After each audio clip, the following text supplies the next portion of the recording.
Bible ధ్యానంలో ఇప్పుడు యెషయా గ్రంథము 50వ అధ్యాయము చదువుకుందాము. యెహోవా ఈలాగు సెలవిచ్చుచున్నాడు, నేను మీ తల్లిని విడనాడిన పరిత్యాగ పత్రిక ఎక్కడనున్నది? నా అప్పుల వారిలో ఎవనికి మిమ్మును అమ్మివేసితిని?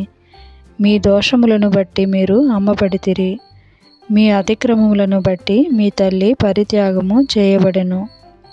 నేను వచ్చినప్పుడు ఎవడును లేకపోనేలా? నేను పిలిచినప్పుడు ఎవడును ఉత్తరమియ్యకుండానేలా? నా చెయ్యి విమోచింపలేనంత కురచయైపోయెనా? విడిపించుటకు నాకు శక్తి లేదా? నా గద్దింపు చేత సముద్రమును ఎండబెట్టుదును, నదులను ఎడారిగా చేయుదును. నీళ్లు లేనందున వాటి చేపలు కంపుకొట్టి దాహము చేత చచ్చిపోవును.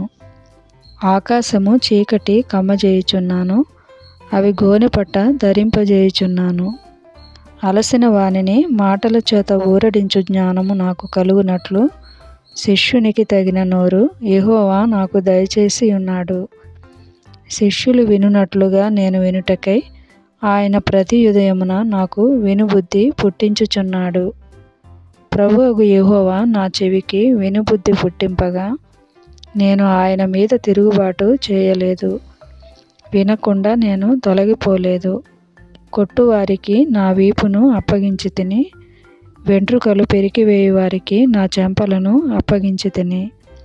ఉమ్మివేయువారికిని అవమానపరచువారికిని నా ముఖము దాచుకొనలేదు. ప్రభువగు యెహోవా నాకు సహాయము చేయువాడు గనుక నేను సిగ్గుపడలేదు. నేను సిగ్గుపడనని ఎరిగి నా ముఖమును చెకుముకి రాతి వలె చేసుకొంటిని. నన్ను నీతిమంతునిగా ఎంచువాడు ఆసన్నుడై ఉన్నాడు. నాతో వ్యాజ్యమాడువాడెవడు? మనము కూడుకొని వ్యాజ్యమాడుదము. నా ప్రతివాది ఎవడు?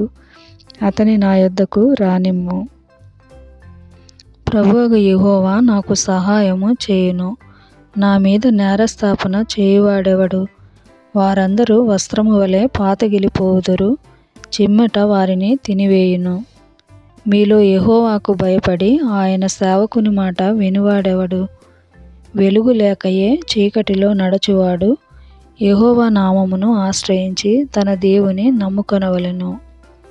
ఇదిగో అగ్ని రాజబెట్టి అగ్ని కొరవులను మీ చుట్టూ పెట్టుకుని వారలారా, మీ అగ్ని జ్వాలలో నడువుడి, రాజబెట్టిన అగ్ని కొరవులలో నడువుడి. నా చేతి వలన ఇది మీకు కలుగుచున్నది, మీరు వేదన గలవారై పండుకొనెదరు.